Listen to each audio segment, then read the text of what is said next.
ஆண்டவர் இயேசு கிறிஸ்துவின் நாமத்தில் உங்கள் அனைவருக்கும் அன்பான வாழ்த்துக்கள். இந்த சனிக்கிழமை காலையில நீங்கள் சுகமாயிருப்பீர்களாக, சமாதானமாயிருப்பீர்களாக. ஆண்டவர் பிறப்பின் மகிழ்ச்சி உங்கள் உள்ளங்களில் வழிந்து ஓடுவதாக, நிரம்பி வழிவதாக. கர்த்தர் உங்களை ஆசீர்வதிப்பாராக. நேற்றைய தினத்திலே ஃபாஸ்டிங் பிரேயர், உபவாச ஜெபம் மிக சிறப்பாக நடைபெற்றதை காண கர்த்தர் உதவி செய்தார். தொடர்ந்து நீங்கள் ஜெபியுங்கள், பலப்படுங்கள், கர்த்தருக்காய் ஊழியம் செய்யுங்கள். இன்றைக்கு யோவான் சுவிசேஷம் 11ஆம் அதிகாரத்திலிருந்து 2 வசனங்கள் உங்களுக்கு ஞாபகப்படுத்த வருகிறேன். இந்த 11ஆம் அதிகாரத்தில் நீங்கள் பார்ப்பீர்களே, ஆனால் இயேசுநாதர் ரொம்ப நேசித்த மார்த்தாள், மரியாள் என்கிற சகோதரிகளினுடைய சகோதரன் திடீரென்று வியாதிப்பட்டு விட்டார். ஆனால் இயேசுநாதர் ஊரில் இல்லை, அவர் எங்கேயோ இருக்கிறார்.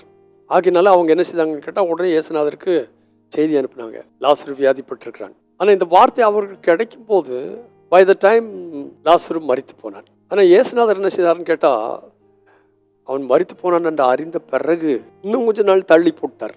லாசரு நித்திரையா இருக்கிறான், நாம் அவனை போய் பார்க்கணும் என்று சொல்லி சீஷர்கள் சொல்றான்.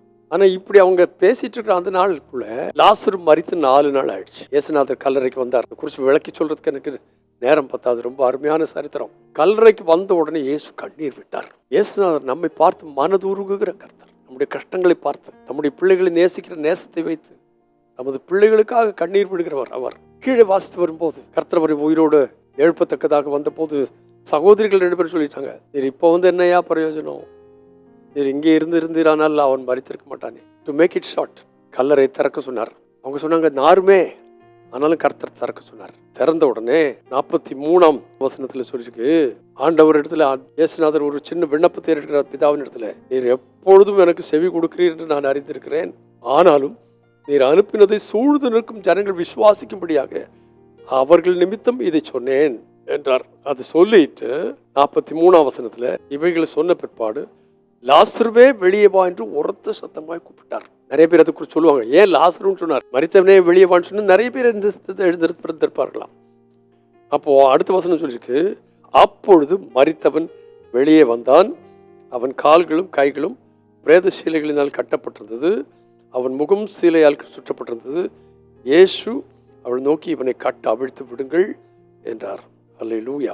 அப்பொழுது மரியாளிடத்தில் வந்திருந்து இயேசு செய்தவைகளை கண்டவர்களாகிய யூதர்களில் அநேகர் அவரிடத்தில் விசுவாசம் உள்ளவர்களானார். இன்று இந்த வசனத்தை நான் எடுத்துக்கொண்டதன் காரணம் என்னவென்று கேட்டால், நம்முடைய வாழ்க்கையில பலருடைய வாழ்க்கையில மரித்து போன ஒரு அனுபவம்.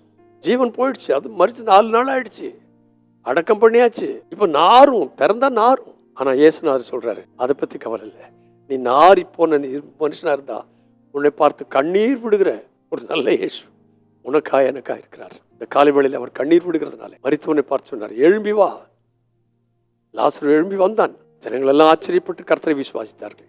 இந்த வாரங்களில் எல்லாம் உங்களுக்கு நிறைய ஊழியங்கள் இருக்கிறது. அவுட்ரீச் மினிஸ்ட்ரிக்காக சில காரியங்கள் உங்களுக்கு சொல்லப்பட்டிருக்கிறது. எந்த அளவுக்கு இதை செய்ய முடியுமோ செய்யுங்கள். பாவத்திலே அக்கிரமத்திலே மரித்தவர்களை உயிரோடு எழுப்பத்தக்கதாக கர்த்தர் நமக்கு உதவி செய்வார்கள். நீங்கள் வேலை செய்யுங்கள், உயிரோடு எழுப்புகிறவர் அவர். ஆகினாலே இந்த நாட்டில் நன்றாக ஊழியம் செய்ய கர்த்தர் உதவி செய்வார். நம்முடைய வாழ்க்கையில எங்கேயாலும் மரித்து போன அனுபவம் காணப்பட்டால் கர்த்தர் இந்த நாளிலே அந்த குறிப்பிட்ட பகுதியை பார்த்து எழும்பி வா என்று சொல்லுவாராக. நீங்கள் உடனே எழும்பி வர கர்த்தர் உதவி செய்வாராக. பரிசுத்த பிதாவே இயேசு கிறிஸ்துவின் நாமத்தினாலே இன்னைக்கு தந்த இந்த வார்த்தைக்காய் நன்றி. யாராகிலும் ரொம்ப சோர்ந்து போய் மரித்து போன நிலைமையிலிருந்து இனி என்ன என்று இருக்கிற நிலைமையில இருக்கிறவர்களை பார்த்து வெளியே வா என்று சொல்லுவீராக. கல்லறைகளை திறக்கிற வேலை எங்களுக்கு, ஆனால் மரித்தவரை உயிரோடு எழுப்புகிற வேலை உம்முடையது. நாங்கள் எங்களுடைய வேலை செய்யும் போது உம்முடைய வேலை செய்து அநேகரை எழுப்புவீராக, உங்கள் நாமத்தை மைப்படுத்துவீராக. இயேசுவின் நாமத்தில் பிதாவே, ஆமென். இந்த வாரம்லாம் நம்முடைய வேலை நம்ம செய்வோம், அவர் வேலை அவர் செய்வார். அநேகர் உயிர் மீட்சி அடைவார்களாக. God bless you abundantly again and again and again and again. Amen.